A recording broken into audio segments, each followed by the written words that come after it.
Halo, welcome to House of Freedom Service. Bulan ini kita memasuki tema yaitu revival atau kebangunan rohani. Kita akan belajar banyak hal, oleh sebab itu mari persiapkan diri saudara.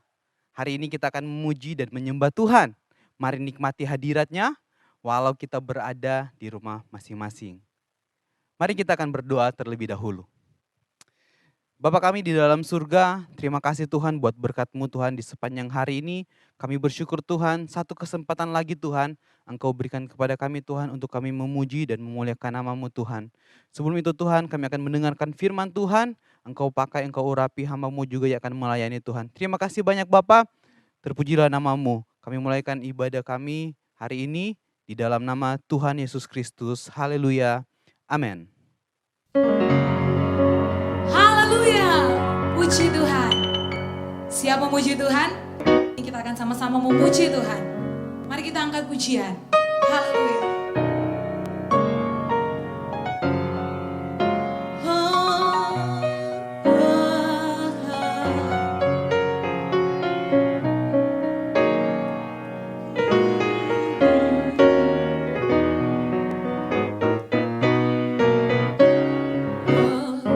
Hanya Kau milikku di surga. Tiada yang ku ingini di bumi, hanya Kau. Tak ku andalkan kekuatanku,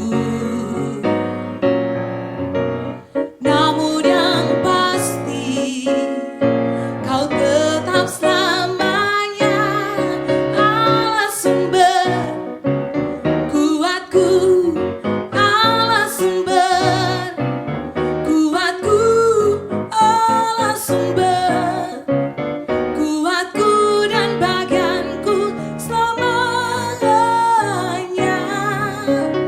selamanya. Haleluya, mari sama-sama kita naikkan pujian ini dari awal. Haleluya.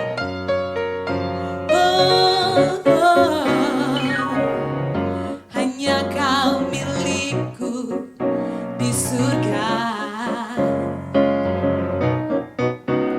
Tiada yang ku ingini di bumi, hanya Kau. Tak ku andalkan kekuatanku, namun yang pasti Kau tetap selamanya Allah sumber kuatku, Allah sumber kuatku, Allah sumber kuatku dan bagianku selamanya, selamanya.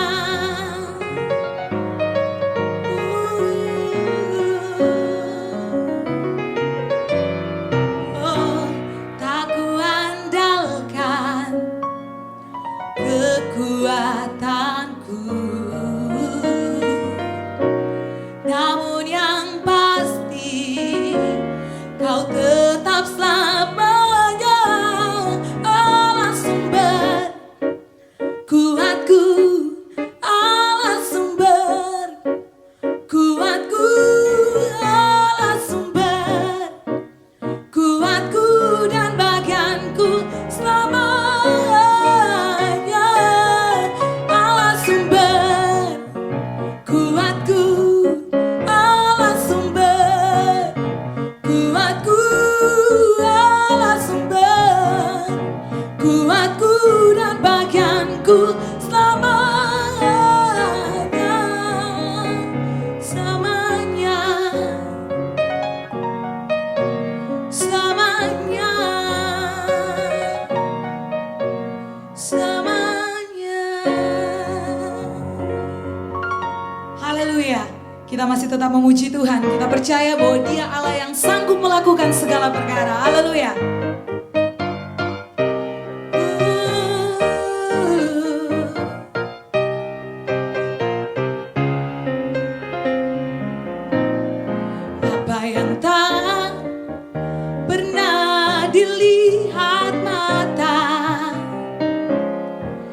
yang tak pernah didengar telinga,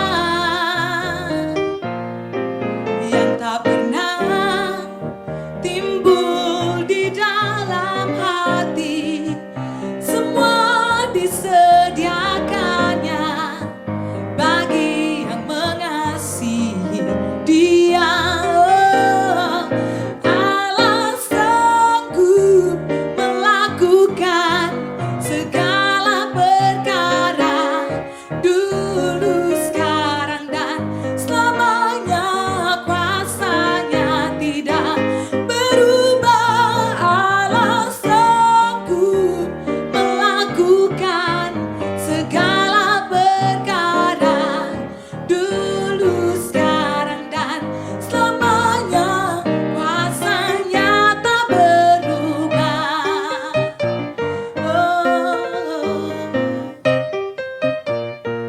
Sekali lagi. Apa yang tak pernah dilihat mata, yang tak pernah didengar telinga, yang tak pernah timbul di dalam hati. Semua disediakannya bagi yang mengasihi Dia. Allah sanggup melakukan segala perkara, dulu, sekarang, dan selamanya. Kuasanya tidak berubah. Allah sanggup melakukan segala perkara, dulu, sekarang, dan selamanya. Kuasanya tak berubah. Allah sanggup melakukan segala perkara, dulu, sekarang, dan selamanya. Kuasanya tidak berubah. Allah sanggup melakukan segala perkara, dulu, sekarang, dan selamanya. Kuasanya tak berubah. Dulu, sekarang, dan selamanya. Dulu, sekarang, dan selamanya. Kuasanya tak berubah. Haleluya, puji Tuhan. Tuhan Yesus memberkati kita semua. Saat ini kita akan mendengarkan kebenaran firman Tuhan. Mari siapkan hati kita, kita berikan yang terbaik bagi Tuhan. Terima kasih Tuhan, kami rindu mengenal-Mu lebih dalam lagi, menikmati setiap kebaikan Tuhan.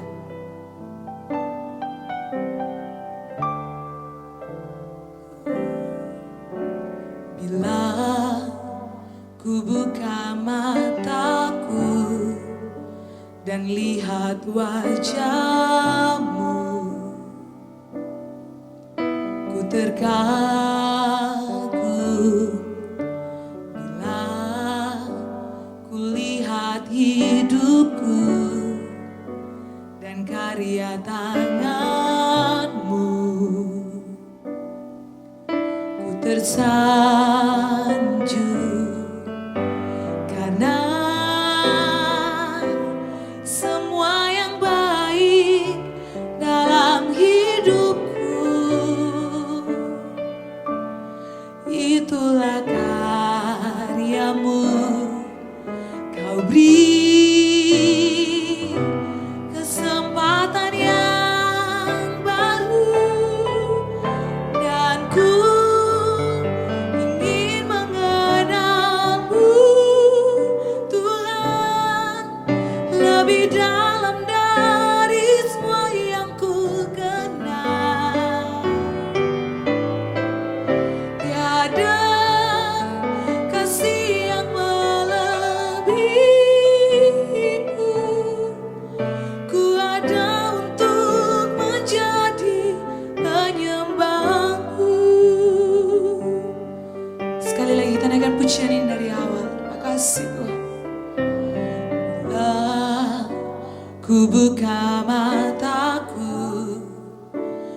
lihat wajah-Mu, ku terkagum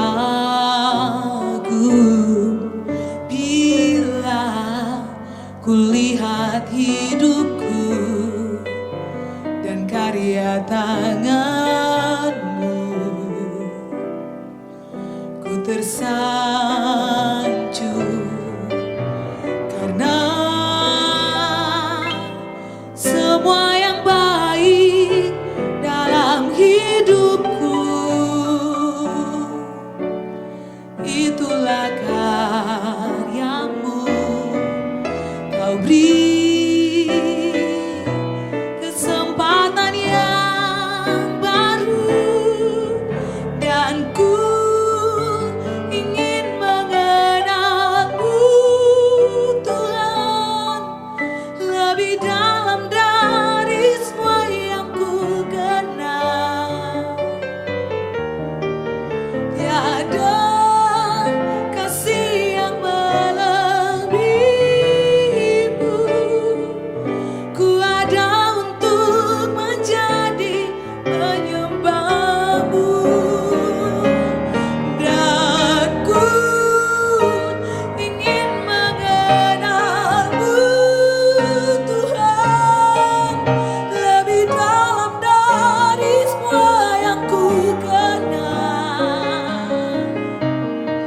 Tiada kasih yang melebihi-Mu, ku ada untuk menjadi penyembah-Mu, ku ada untuk menjadi, ku ada untuk menjadi, ku ada untuk menjadi penyembah-Mu.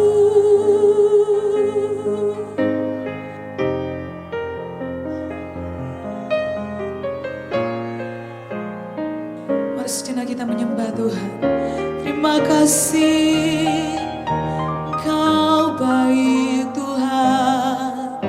Haleluya, haleluya,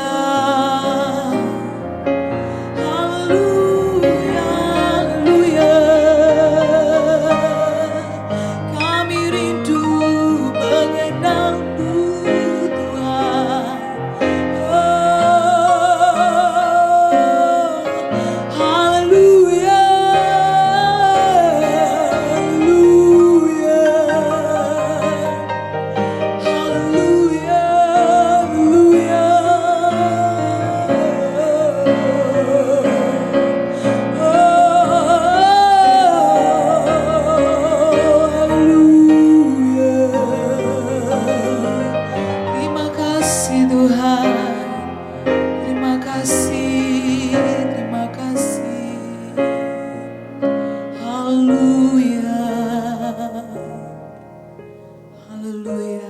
kasih Tuhan.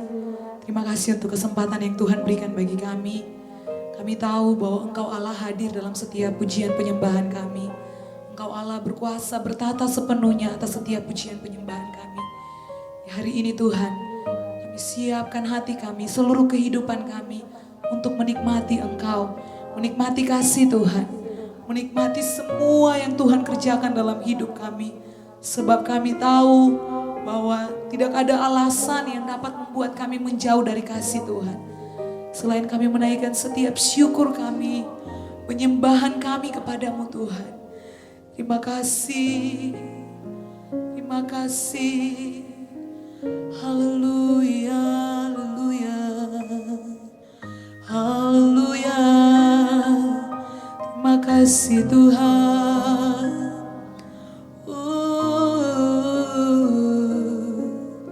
Haleluya, haleluya, haleluya, haleluya,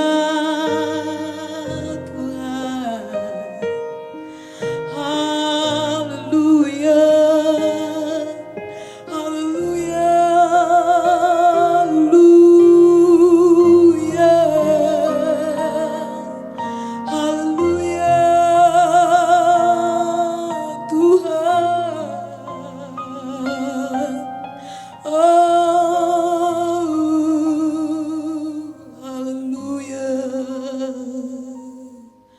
Terima kasih Tuhan, terima kasih. Terima kasih Tuhan. Kami bersyukur untuk kasih-Mu Tuhan. Kami bersyukur untuk kesempatan yang Tuhan berikan bagi kami. Di hari ini Tuhan, kami siap mendengarkan kebenaran firman-Mu Tuhan. Kami siapkan hati kami, seluruh kehidupan kami Tuhan, untuk diisi dengan kebenaran firman-Mu Tuhan. Urapi hamba-Mu, pakai hamba-Mu Tuhan. Biarlah setiap firman yang disampaikan boleh menjadi kekuatan bagi kehidupan kami. Terima kasih Tuhan, kami bersyukur dalam nama Tuhan Yesus Kristus. Haleluya. Amin. Haleluya, puji Tuhan. Halo Hovers, apa kabarnya? Saya yakin dan percaya kita semua tetap dalam pemeliharaan Tuhan. Sekalipun dunia dalam suatu yang membuat kita takut, membuat kita gentar, tapi jaminan penyertaan Tuhan selalu ada bagi kita semua. Puji nama Tuhan, mendasari kebenaran firman Tuhan saat ini, mari kita tundukkan kepala, kita berdoa. Segala pujian syukur kami naikkan kepadamu Tuhan. Saat ini kami rindu untuk hidup kami dibaharui oleh firman-Mu. Firman-Mu yang adalah pribadi-Mu datang untuk membentuk kami, menjadikan kami menjadi orang-orang yang hidup dalam kebenaran-Mu dan melakukan kebenaran firman-Mu. Urapi hamba-Mu dan biarlah firman-Mu menjadi sesuatu yang mendobrak kehidupan rohani kami, menjadi kehidupan yang semakin bertumbuh kepada Engkau. Terima kasih Tuhan, di dalam nama Tuhan Yesus kami siap menerima firman-Mu. Haleluya, amin. Haleluya, puji nama Tuhan. Senang sekali dapat melayani rekan-rekan Hovers dimanapun kita berada. Sekalipun kita beribadah secara live streaming, secara online, tapi saya yakin dan percaya Tuhan tidak dibatasi oleh situasi, waktu, kondisi, dan keadaan. Karena Tuhan maha hadir, Dia hadir dimanapun kita berada, terutama di setiap hati yang rindu kehadirannya. Puji nama Tuhan. Teman-teman Hovers, yang kita lihat hari-hari ini adalah hari-hari yang sangat sulit, bukan? Keadaan dan kondisi di sekitar kita begitu mencekam. Bahkan keadaan ini membuat terkadang kerohanian kita mengalami yang namanya penurunan kualitas rohani. Tidak dapat dipungkiri menjelang akhir zaman ini keadaan yang sukar membuat orang mengalami yang namanya kelesuhan rohani. Dan kuatnya godaan yang datang bagi generasi saat ini membuat kita terancam dengan situasi-situasi di sekitar yang mempengaruhi kita untuk menarik kita hidup dalam cara dunia, hidup dalam dosa. Oleh sebab itu keadaan ini yang sementara merajalela di generasi kita, merajalela di saat-saat ini membuat kita butuh yang namanya kebangunan rohani. Oleh sebab itu tema khotbah hari ini yaitu Encounter Revival. Encounter Revival adalah bagaimana kita mengalami suatu kebangunan rohani. Yang mendasari kebenaran firman Tuhan saat ini terdapat dalam 2 Korintus 4 ayat 16. Saya bacakan bagi teman-teman Hovers, dan teman-teman Hovers boleh memperhatikan atau membuka Alkitab saudara masing-masing. Sebab itu kami tidak tawar hati, tetapi meskipun manusia lahiriah kami semakin merosot, namun manusia batinia kami dibaharui dari sehari ke sehari. Puji nama Tuhan. Teman-teman Hovers, ayat ini memberi satu gambaran kepada kita bahwa kehidupan kita terdiri dari dua unsur, yaitu kehidupan secara lahiriah, yaitu fisik jasmani kita, dan kehidupan secara batinia, yaitu rohani kita. Tidak dapat disangkal bahwa terkadang fokus kita berubah ketika kita terlalu fokus kepada hal-hal yang bersifat jasmani, bersifat fisik, bersifat sementara ini. Seperti kita memperhatikan penampilan kita dengan tren yang semakin update. Itu tidak salah. Tetapi jangan sampai fokus kita terlalu jauh kepada hal-hal yang fisik dan kita lupa. Kita harus fokus juga kepada hal-hal yang bersifat batinia, yaitu hal-hal rohani, hal-hal yang bersangkut paut dengan kerajaan sorga, yang bersangkut paut dengan keselamatan kita, yang bersangkut paut dengan kebenaran firman Tuhan. Jangan sampai kita lupa karena terlalu fokus dengan hal-hal lahiriah, kita mengabaikan hal-hal rohani ini. Nah, jika kondisi fisik kita, kondisi lahiriah kita mengalami kemerosotan, kita bisa sakit, kita bisa lemah. Begitu juga dengan kondisi manusia batin kita. Ada saatnya kita mengalami yang namanya drop. Ada saatnya kita mengalami yang namanya kondisi kerohanian kita menurun, bahkan anjlok, bahkan bisa dikatakan padam semangat kita. Sehingga bisa dikatakan kita hidup dalam kehidupan rohani yang hampir-hampir mati. Tapi secara manusia, fisik, manusia lahiriah kita kelihatan orang yang kuat, orang yang hidup, orang yang diberkati. Tapi sejujurnya kita tidak memperhatikan manusia rohani kita.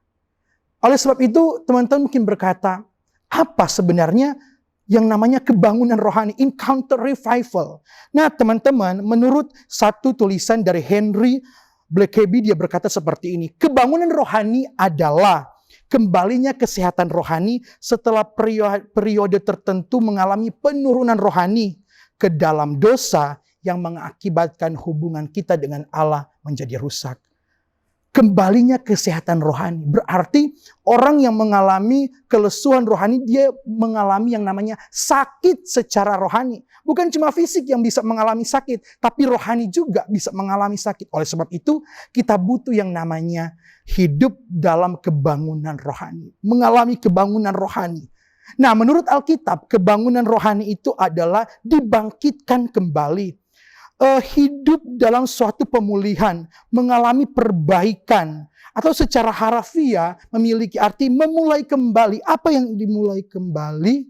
Yaitu pertama, kehidupan kita digerakkan kembali, diaktifkan kembali, dipulihkan kembali, dibaharui kembali, disegarkan kembali. Kita disadarkan, direnovasi kehidupan kita, direvitalisasi, dikuatkan kembali, diperbaiki dan dibangun kembali.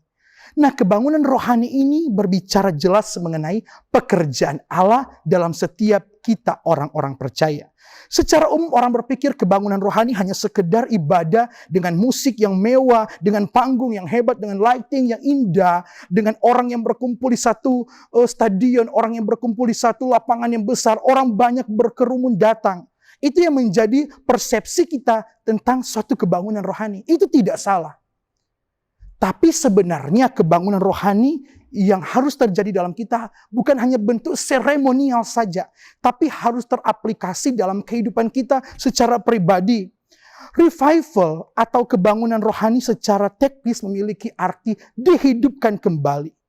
Berarti di saat kehidupan spiritual kita menjadi stagnan, kita diaktifkan, digerakkan kembali sehingga mengalami satu terobosan ke arah Kristus yang lebih lagi. Nah teman-teman, ketika di tengah-tengah kebangunan rohani yang sesungguhnya, gereja akan menyatakan sesuatu, yaitu menyatakan tentang dosa kita, menyatakan tentang pertobatan sehingga kekuatan dosa itu dihancurkan karena ada pertobatan yang datang bagi Kristus. Nah teman-teman, dengan demikian, kebangunan rohani adalah sebuah perubahan secara total. Bukan perubahan setengah-setengah yang terjadi dalam hidup kita. Sehingga seseorang itu akan terdorong mengalami rasa ketertarikan kepada Allah. Mengalami rasa ketertarikan kepada hal-hal yang berbicara kebenaran firman. Ada ketertarikan kepada hal-hal rohani.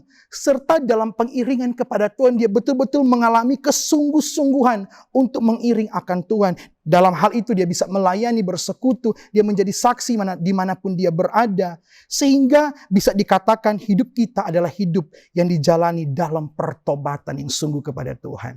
Teman-teman mungkin berkata, bagaimana kita akan mengalami yang namanya encounter revival. Mengalami suatu kebangunan rohani.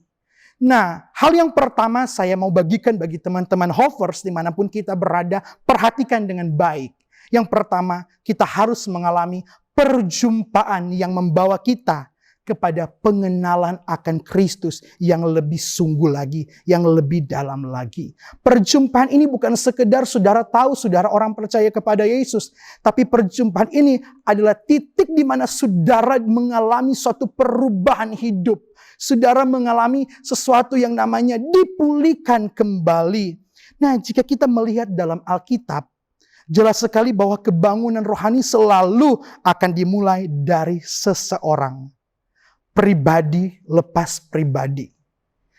Itu adalah hal yang paling pertama. Baru ketika orang mengalami sesuatu yang dinamanya kebangunan rohani karena secara pribadi dia mengalami Tuhan, dia mengalami kasih karunia Tuhan, maka perjumpaan itu akan menjadi perjumpaan yang sangat indah. Saya tidak tahu teman-teman Hovers di rumah, dimanapun berada, sudahkah teman-teman mengalami suatu perjumpaan yang indah dengan Tuhan? Pengalaman rohani saudara dengan Tuhan. Saya yakin dan percaya dimanapun engkau berada, ketika engkau mau diubahkan, engkau mau dipulihkan, engkau mau kembali hidupmu dibawa kepada Kristus, saya mau berkata kepada engkau, saatnya engkau akan mengalami perjumpaan dengan Tuhan. Ketika engkau meyakini Tuhan ada bagi saudara. Dan saya mau berkata, walaupun saudara menganggap Tuhan itu seperti tidak ada, Tuhan itu seperti tidak memperhatikan kita, saya mau berkata, pola pikir kita salah karena Tuhan selalu memperhatikan langkah-langkah hidup kita kepada Dia.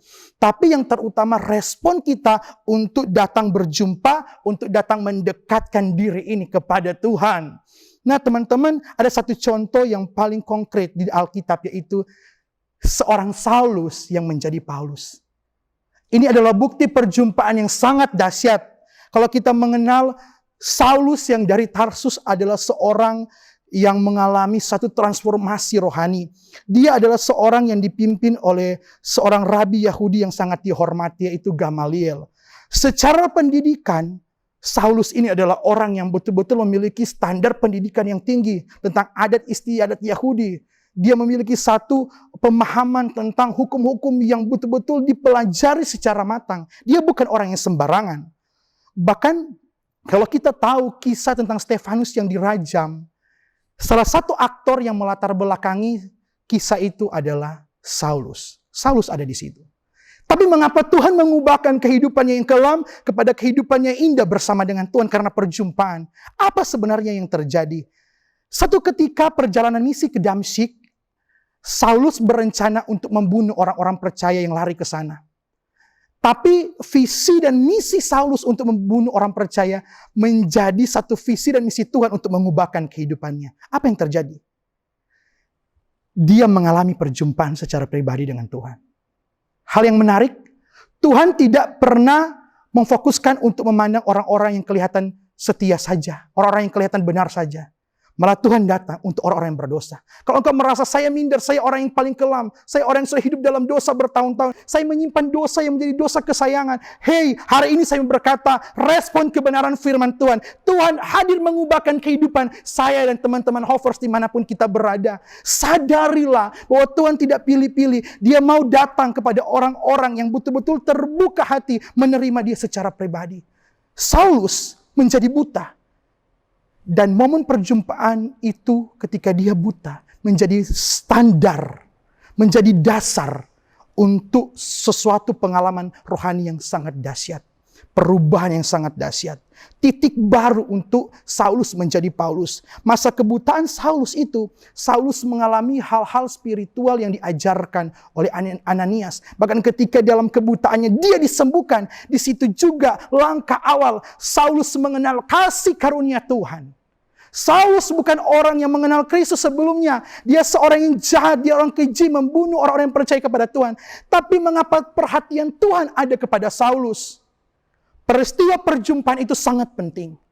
Saudara, saya berkata, saudara, kalau saudara tidak ketemu dengan kekasih hatimu, tidak bertemu beberapa waktu yang lama, ada perasaan yang berbeda. Ada perasaan yang sangat merindukan. Sebenarnya kita dengan Tuhan seperti itu.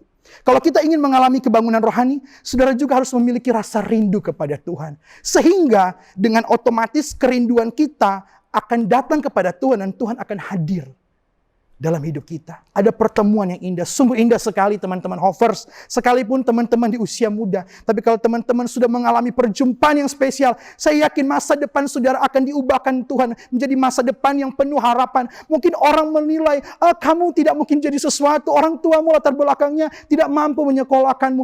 Hei, ingat, kita punya Tuhan. Ketika kita berjumpa dengan Tuhan, ada janji-janji masa depan yang akan Tuhan genapi dalam kehidupan kita. Teman-teman, kalau Saulus bisa berubah menjadi Paulus yang melayani Tuhan, ini mengajarkan kepada kita bahwa Tuhan tidak pilih-pilih orang. Tuhan hanya butuh orang yang mau membuka hati. Bahkan keadaan hidup kita yang terikat dengan dosa tidak menjadi alasan untuk kita minder datang kepada Tuhan. Minder untuk berjumpa dengan Tuhan.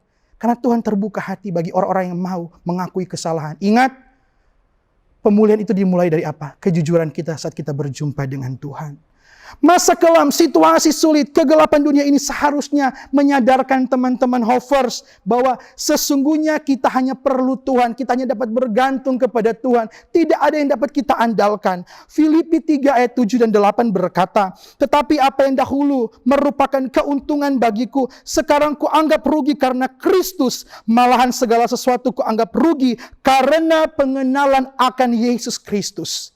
Tuhanku lebih mulia daripada semuanya. Oleh karena dialah aku telah melepaskan semuanya dan menganggapnya sampah supaya aku memperoleh Kristus. Masa lalu yang suram, masa lalu yang kelam. Ketika saudara mau mengalami perjumpaan dengan Tuhan, tinggalkan itu dan datang kepada Tuhan. Paulus berkata dia menganggap sampah semua pencapaian hidupnya. Pencapaian yang mungkin dianggap orang itu sesuatu pencapaian yang sangat tinggi.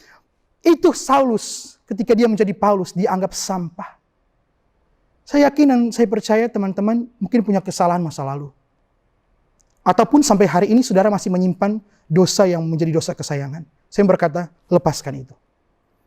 Saat ini Tuhan berkata kepada kita anak-anak muda, lepaskan itu. Karena kita dipersiapkan untuk menjadi anak-anak muda yang militan di dalam Tuhan. Nah, hari-hari ini banyak orang menyatakan dirinya sebagai pengikut Kristus. Tapi sebenarnya hanya sebuah identitas dari sekelompok orang.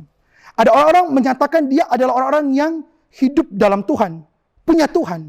Tapi dalam kesehariannya dia tidak menggambarkan hidup sebagai anak Tuhan. Cuma identitas belaka. Tapi orang yang mengalami perjumpaan dengan Tuhan, karakter, pola pikirnya, hidupnya akan diubahkan. Sehingga identitas sebagai anak Tuhan kelihatan dalam hidupnya. Oleh sebab itu, saudara, mungkin teman-teman berkata, bagaimana kita bisa berjumpa dengan Tuhan?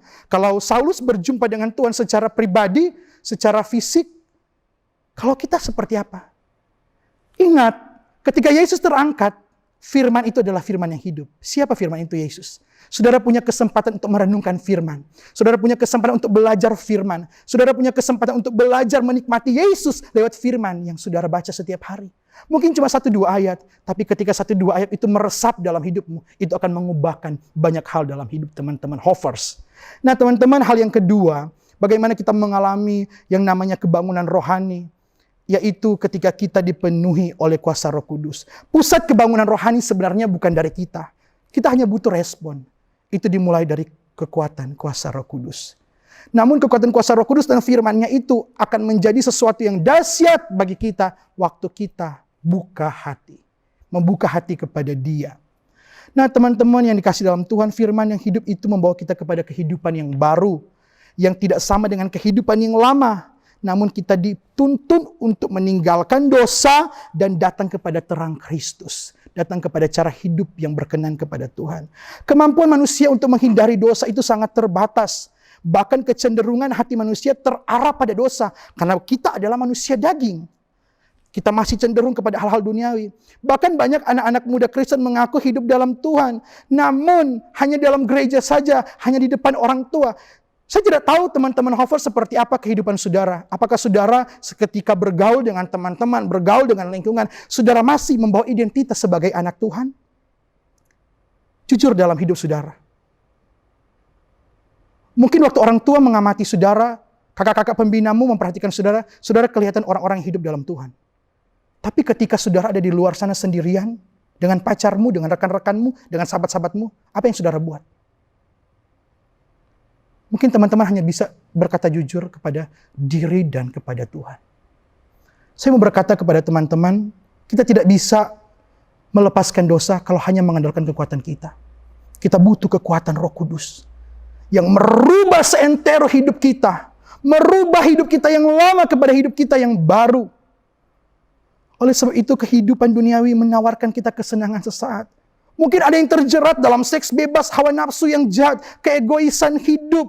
Banyak sekali dosa-dosa yang membelenggu, pacaran yang tidak benar, bergaul di dalam teman-teman yang hidup dalam narkoba, dalam ekstasi. Saya tidak tahu, tapi saya mau berkata saudara, dunia ini menawarkan hal-hal yang enak, tetapi menuju kepada kebinasaan. Tapi firman Tuhan menawarkan kepada saudara keselamatan yang kekal ketika saudara merespon firman Tuhan. Untuk apa? Hidup dipenuhi Roh Kudus, agar Roh Kudus menuntun perjalanan hidup kita. Petrus, dalam Kisah Rasul pasal 2, sebelumnya dia adalah orang yang mengenal Yesus. murid Yesus. Tapi dia mengalami ketakutan ketika dia ditanya, apakah engkau murid Yesus? Dia berkata, tidak, saya bukan murid Yesus. Dia tidak mengakui Yesus. Tapi ketika Roh Kudus datang kepada dia, dia dipenuhi oleh kuasa Roh Kudus. Kisah Para Rasul 2 berkata, hidupnya dirubah oleh Tuhan. Ketika dia berkhotbah, 3.000 jiwa diselamatkan. Ada keberanian dia menyampaikan identitas sebagai anak Tuhan. Menyampaikan tentang kebenaran surgawi. Teman-teman mungkin berkata, Kak, saya bukan pendeta, saya bukan pengkhotbah. Bagaimana saya bisa mempengaruhi lingkungan saya? Saya bisa seperti Petrus. Ingat, di mana Tuhan membawa teman-teman di sekolah, di tempat-tempat bergaul, di rumah, di keluarga, di sahabat, di rekan-rekan teman-teman berada sekalipun. Di sanalah saudara harus menjadi saksinya Tuhan. Ketika saudara dipenuhkan Roh Kudus, tanpa saudara sadar hidup saudara itu menjadi berkat bagi orang lain. Saya berkata saudara, kebangunan seperti ini harus terjadi dalam anak-anak muda. Kenapa? Kebangunan seperti ini akan merubahkan keadaan sekitar ketika kita mengalami perubahan terlebih dahulu.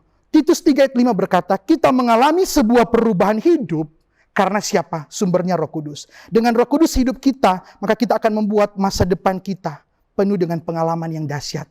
Roh Kudus akan membuat kita menjadi anak-anak muda yang berbeda dalam segala aspek hidup. Baik secara moral, karakter, secara sikap, perilaku, cara hidup kita berbeda. Bahkan kita akan menjadi api yang berdampak bagi lingkungan. Sadarilah di mana kita berada, kita adalah api yang dikirim Tuhan untuk membawa jiwa-jiwa datang kepada Tuhan. Lewat cara hidup kita. Teman-teman bisa menjadi pengaruh yang bisa menguatkan rekan-rekanmu di saat mereka membutuhkan kata-kata rohani dari teman-teman. Teman-teman bisa menjadi inspirator hidup bagi sekelilingmu. Dan seperti saya katakan tadi, tanpa engkau sadari, ketika engkau hidup dalam tuntunan Roh Kudus, orang menilai engkau menjadi kitab yang terbuka, dan engkau menjadi berkat bagi banyak orang.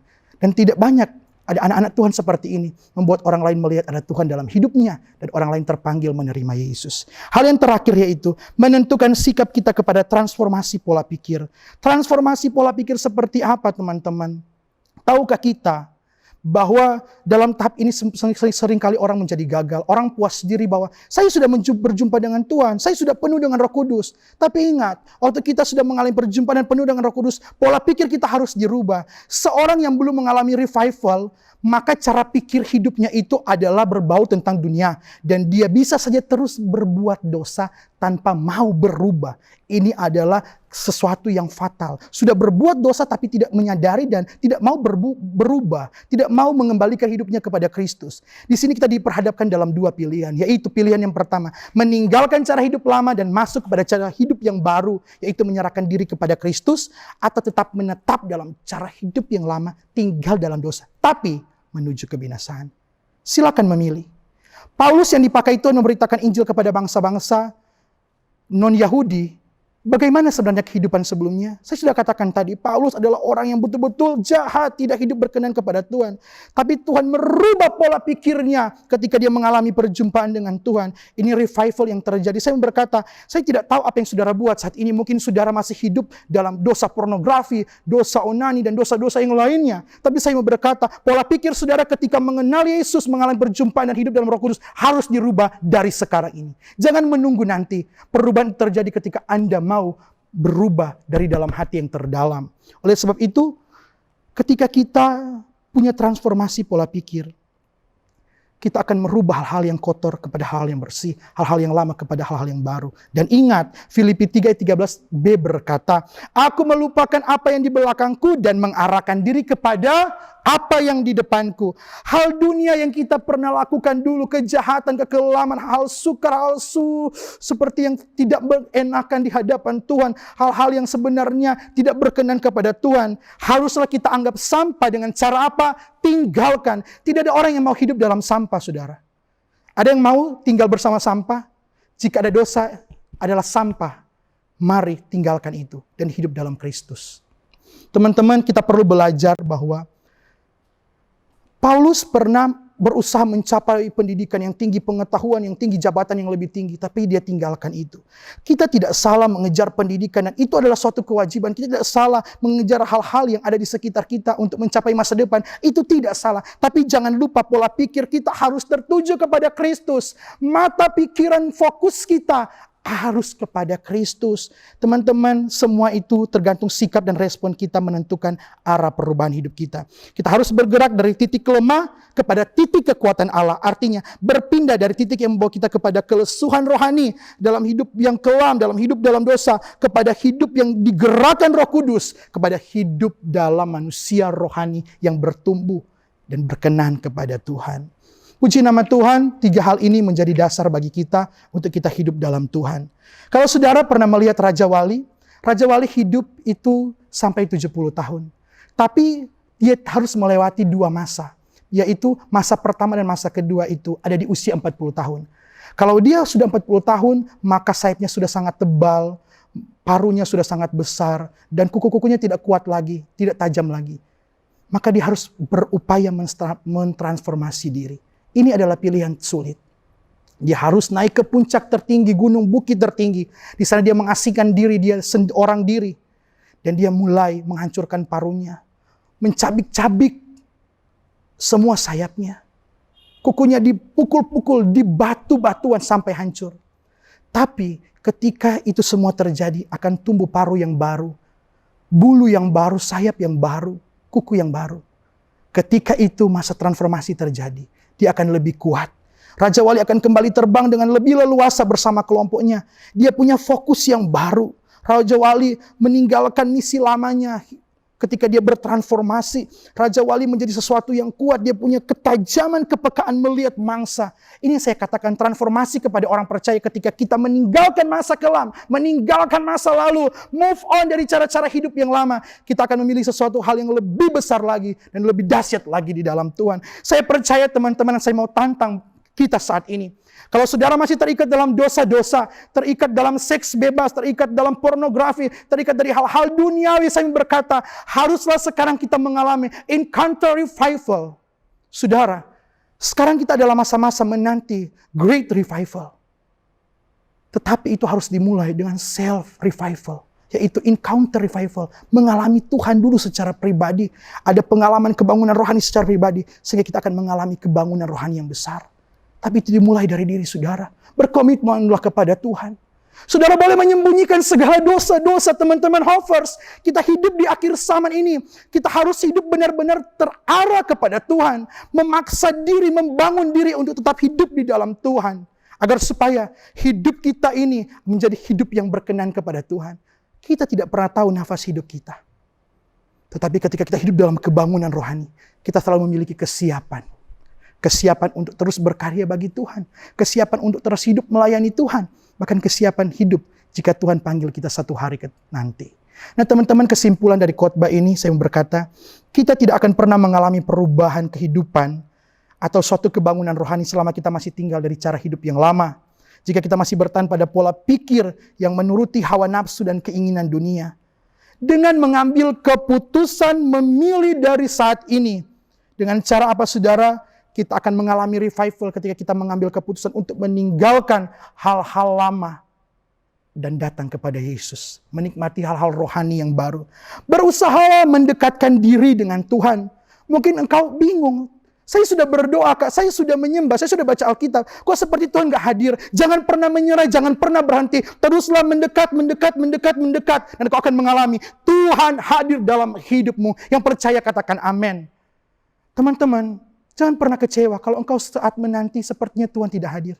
Tuhan membutuhkan satu keseriusanmu. Tuhan menantikan satu fokusmu. Apakah benar-benar engkau mau berbalik kepada Tuhan?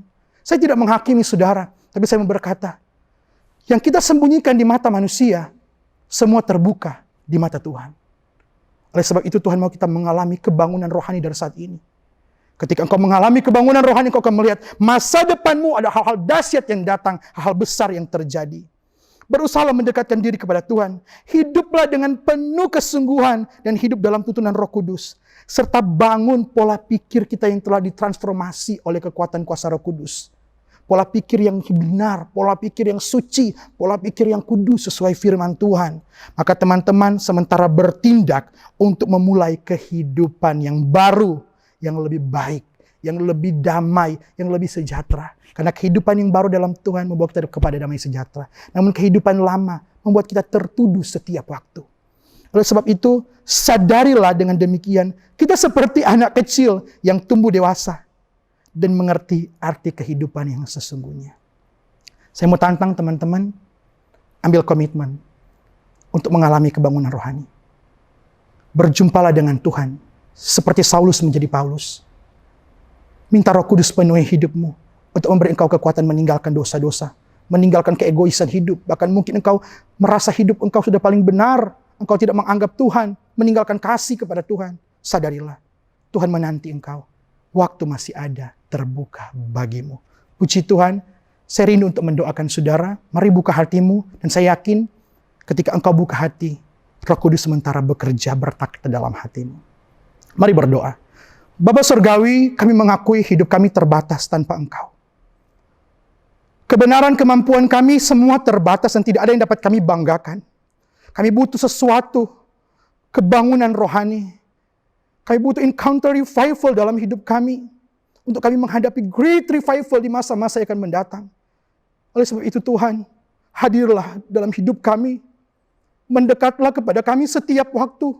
Beri kami terus waktu dan kesempatan untuk menikmati keindahan hadirat-Mu. Dan Roh Kudus penuhi kami setiap waktu. Roh Kudus bimbing kami setiap waktu. Roh Kudus arahkan hidup kami setiap waktu. Biar kami menjadi anak-anak muda yang hidup dalam tuntunan kuasa Roh Kudus. Kami tidak mudah jatuh, kami tidak mudah goyah, kami tidak mudah hidup dalam keadaan duniawi. Tapi kami hidup seperti Kristus hidup. Itu hidup menurut kebenaran firman-Mu. Tuhan beri kemampuan bagi anak-anak muda yang membuka hati saat-saat ini. Beri kemampuan bagi mereka untuk merubah kehidupan mereka. Masa kelam mereka, Tuhan tolong. Mereka mau berkomitmen untuk datang kepada Tuhan dan merubah masa hidup mereka menjadi masa hidup yang betul-betul di dalam Tuhan. Hidup yang baru. Sebagaimana Tuhan hadir kepada Saulus. Hadirlah kepada mereka dan mereka menjadi Paulus di akhir zaman. Mereka mengalami satu transformasi kehidupan ke arah Kristus. Oleh sebab itu Tuhan berkati teman-teman Hovers dimanapun mereka berada. Tuhan tolong kehidupan mereka. Di tengah-tengah mereka mau berubah, mau mengambil komitmen. Tuhan beri kekuatan setiap waktu. Sebab kami tahu iblis tidak tinggal diam, menekan kehidupan mereka untuk mereka tetap dalam dosa. Tapi kekuatan Roh Kudus ketika ada dalam hidup mereka, mereka diberi sukacita, diberi kemampuan, kesanggupan untuk menjalani hari-hari bersama dengan Tuhan. Terima kasih buat firman-Mu yang telah menjadi kekuatan bagi hidup kami. Bertakhtalah Roh Kudus, hadirlah setiap waktu. Dan kami hidup di dalam kehidupan yang betul-betul dekat dalam kebangunan rohani. Dan kami memiliki Kristus sebagai kekasih hidup kami, sebagai sahabat kami. Dan hidup kami aman di dalam-Mu. Terima kasih Tuhan, bersyukur untuk firman-Mu. Kami diberkati oleh Tuhan. Yang diberkati semua berkata, Amin. Haleluya. Saya percaya kita telah diberkati oleh firman Tuhan hari ini. Amin. Mari kita mau renungkan dan lakukan firman itu. Kita akan akhiri ibadah kita hari ini. Mari bersama kita berdoa. Bapa di dalam surga, terima kasih Tuhan buat berkat-Mu sepanjang hari ini Tuhan. Kami bersyukur Tuhan kami sudah menyelesaikan ibadah kami. Kami percaya Tuhan ibadah kami membawa berkat buat setiap orang, setiap anak-anak muda yang mendengar dan melihat Tuhan. Kami percaya ada berkat dan rahasia di balik kebenaran firman Tuhan di dalam kehidupan kami. Engkau berkati kami Tuhan sepanjang hari ini, sepanjang hidup kami Tuhan, kami mau serahkan ke dalam tangan Tuhan. Terima kasih Tuhan penyertaan Engkau selalu nyata dalam kehidupan kami. Kami bersyukur Engkau Tuhan begitu baik dalam kehidupan kami. Kami akan akhiri ibadah kami hari ini dengan penuh ucapan syukur. Mari bersama kita mau terima berkat, biarlah kiranya berkat dan penyertaan daripada Tuhan menyertai kita mulai hari ini sampai selama-lamanya. Di dalam nama berkat Tuhan Yesus Kristus, kami berdoa. Haleluya. Amin. See you guys. Tuhan memberkati.